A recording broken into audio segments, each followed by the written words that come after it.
I know you've come to Balanced Yoga before and kind of have a relationship with the studio, so I was just going to ask, how many years you've come here and what's exciting you about returning to Balanced Yoga? Yeah, I think I've been there 2 or 3 times. It's always been a very enthusiastic, well-received group. I've enjoyed, getting to meet and know some of the people. Being from the Detroit area, it seems like also after the workshop that bring your knowledge. So it's nice, kind of furthering that that work, and getting a little bit more exposure to the people to work with furthering their understanding.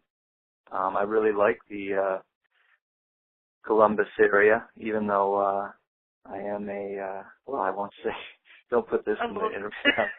I'm a Wolverine. But I enjoy, it's a really very, I like the area. I've gotten to know, some of the, the stores and the restaurants, some of the conscious pockets of Columbus. I really enjoy, of course, the amazing Jenny's ice cream. Oh, yes. We'll have to get you some of that when you're here. And also I can't think of the name of maybe Banana Leaf. I don't remember. It's an Indian restaurant that has it is Banana Leaf. Yeah. Gluten-free chapatis. That was really a wonderful find. Awesome. Yeah, I like that place too. Yeah, I enjoy the energy down there in Columbus, and it's nice too for me because I don't know whether I really state this in any way I don't think I have so much in my website. Maybe I should, but I really feel like a lot of my commitment to this method and to commitment to teaching is to support others, and I feel like I've been involved in the trips that I've made to Columbus and supporting the community down there, and furthering their understanding of the Ashtanga method in the traditional sense, and also just being supportive in any way that I can to developing and growing a program that goes along with the exposure that I've had and the appreciation that I've had towards how this method just serves in my life and in the life of other people. That's wonderful. Yeah, and we are trying to still build that program, all the time. And I think that things like having you visit really bring a fresh energy to that, which is really good. So speaking. Yeah, I try and support. I don't do a lot of traveling, but I do traveling within a 5-hour radius of where I live, and it seems like in that those yearly trips that I make, or every 6 months that I make trips to go to different places. Their programs, they're sustaining. It's a method that if you're committed to doing it, it requires something on your part to stay involved in it, and so. Yeah. It's nice. It's a nice method to check in, but it usually lets you know pretty quickly whether you're up for it or not. Yeah. So speaking of that, then, what would you say are kind of the benefits that draw you to the traditional Ashtanga practice, and what benefits might people find here if they are already pursuing that or choose to pursue that? Well, the benefits I feel I've gotten from it, in a lot of ways, are just, I find in the physical sense, which,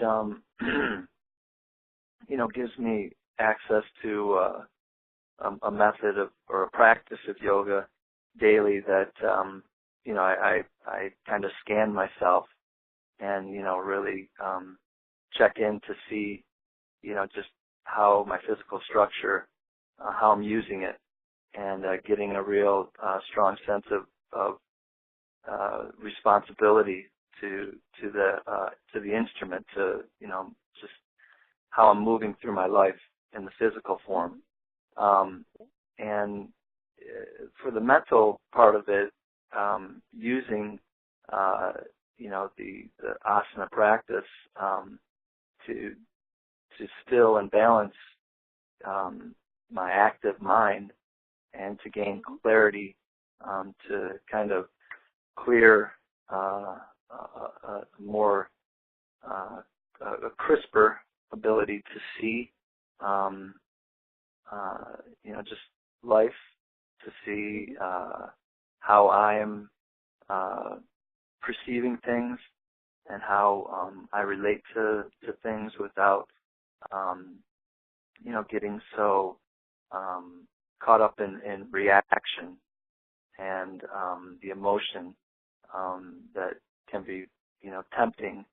But I find through the stillness, and it's a dynamic method, so I can get swept into, a pretty active state of thought. But if you're going to practice over, over almost 20 years like I have, you find that, you can't just hardline and go aggressively for just the physical. And so the Pattabhi Jois used to say to us that, it's not in the physical plane that we're experiencing. We may think, or aside from, we may feel that there's soreness, but he would say that the body's not stiff, it's the mind that's stiff. So I found that through stilling the mind, through stabilizing my relationship to my sense organs, that has had a profound effect on my nervous system and my body, to allow me to move into deeper states physically, and also develop the strength to be able to support myself, and and strength through relationship, flexibility through relationship, through the different opportunities that life presents me to respond, and like I said, not be so reactive. And there's plenty. There's a lot of. Life is very fast-paced right now, and the yoga has allowed me to be able to take that in without getting swept away by it too much and overwhelmed by it. That's great. Especially this method, too, because the specifics of this method are in Tristana, in the 3 actions that we're working with bringing together the, not just doing the asanas, just going at them and even making it seem like it's like an alignment-based thing, but just that you're aligning with how the breath is patterning within you, that you're aligning with how the drishti, or the focus is. And when you bring your attention to that, that's where your energy starts to go. So it's through that I'm able to, be more skillful in my living. That's wonderful. Thank you. And so at your studio at Ashtanga, Michigan, is it either mostly or exclusively Mysore style classes that you offer? Yeah, I only offer that I'm committed to, and I offer that setting for people to do their work, for students to come and work in that setting. I find for my own liking, and for what I feel serves the purpose of this method, and the way it's still taught in India today, I think it's just the greatest setting for a person to be able to come to and work in, because they're having their individual needs met. There's no real place to hide. Yeah. Not that that's a great thing sometimes, but if people need that, you start to tune into what people need, and if they need that, you give them that space. But you're given a chance to come to a place daily and, take on whatever it is that you are in your life in that time. And I feel like the space that we offer, it, supports, it supports, a healthy atmosphere and a supportive atmosphere for people to process, through their practice, whatever it is, they're finding in their life. It's important that the yoga meets you where you're at. And, I think this method and the setting that I teach within, really embodies that. That's wonderful. And going kind of back in time just for a moment, can you talk a little bit about sort of how you discovered Ashtanga and what drew you to it? I don't know if I discovered it, but it discovered me. They discovered you. Okay. It was discovered long before me. But wow. well, in my I guess it was my early mid-20s. Mm-hmm. I have always had a draw to spiritual spiritual practices. It's always been something that within me is, I'm kind of drawn more towards the mystic and, just finding answers, and I seek for resolving and feeling that resolved, harmonious place within myself. And I'd started out my yogic path. I was invited to the Self-Realization Fellowship, SRF, in the tradition of Paramahansa Yogananda, and I was invited to check out meditation and some of their Kriya Yoga. And I'd had some interest in meditation, and I had some connection to my physical body, having been an athlete and active, in sports my whole life. So when I started doing the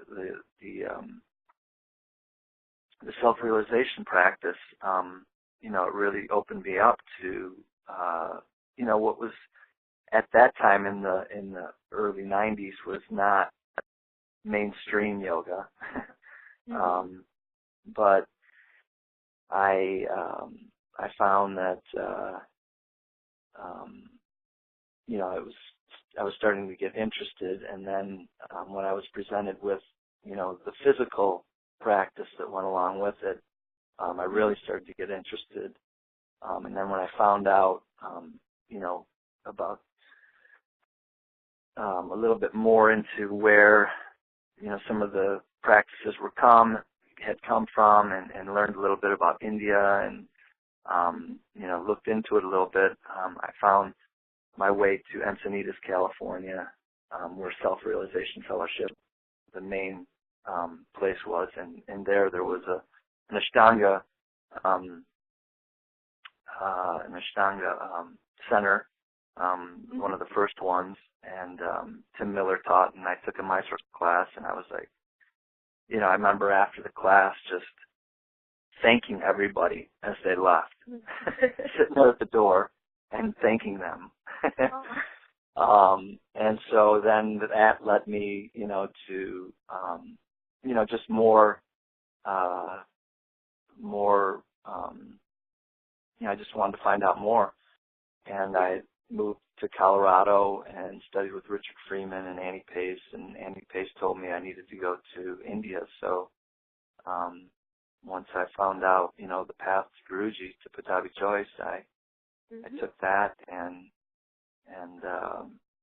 for whatever I'd done up to that point, it prepared me really well to experience him, because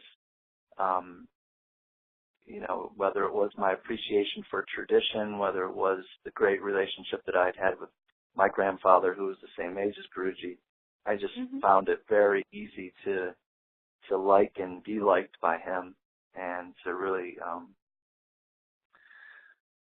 pay attention to what he was offering.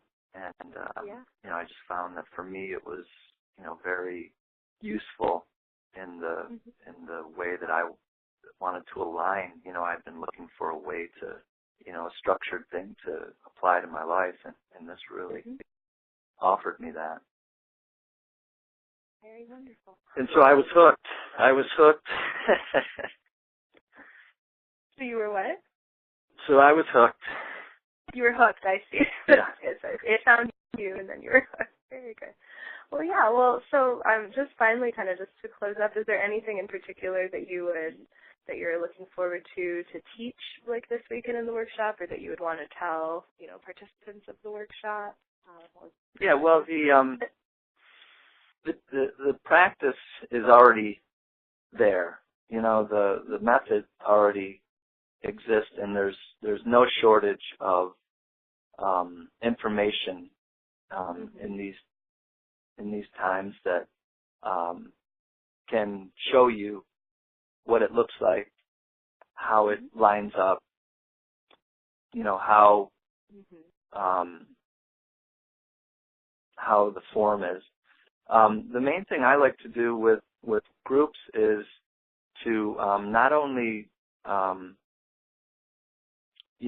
show them what the blueprint is, which, like I just mentioned, is readily available, but to just to spark the interest and the enthusiasm to how it can serve purpose in their own lives, to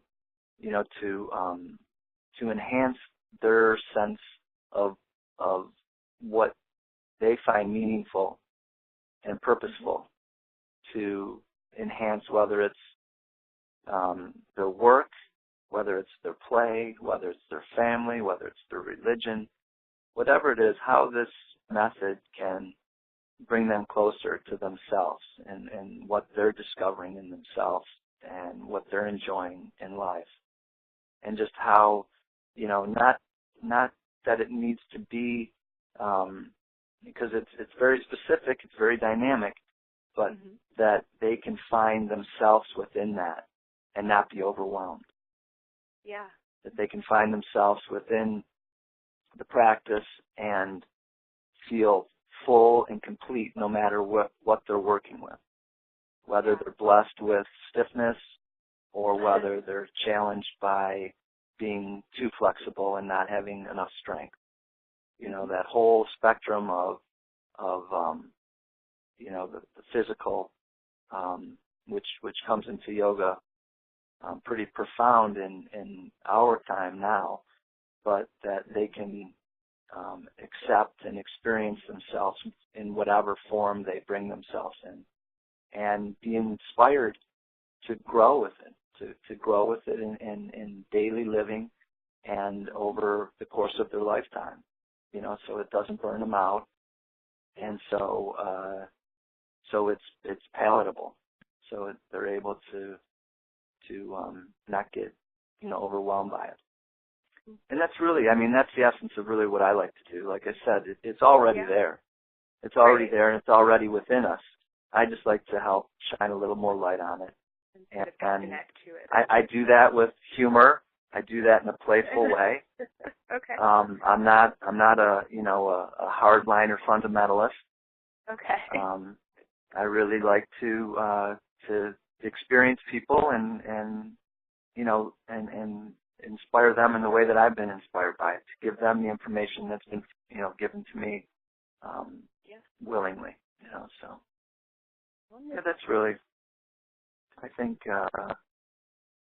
just, and I like to also dispel any myths or any any ideas that the practice is so hard line, and I do that through recognizing that it doesn't have to. There's other ways of approaching it, but it's still, you can stay within the structure of it.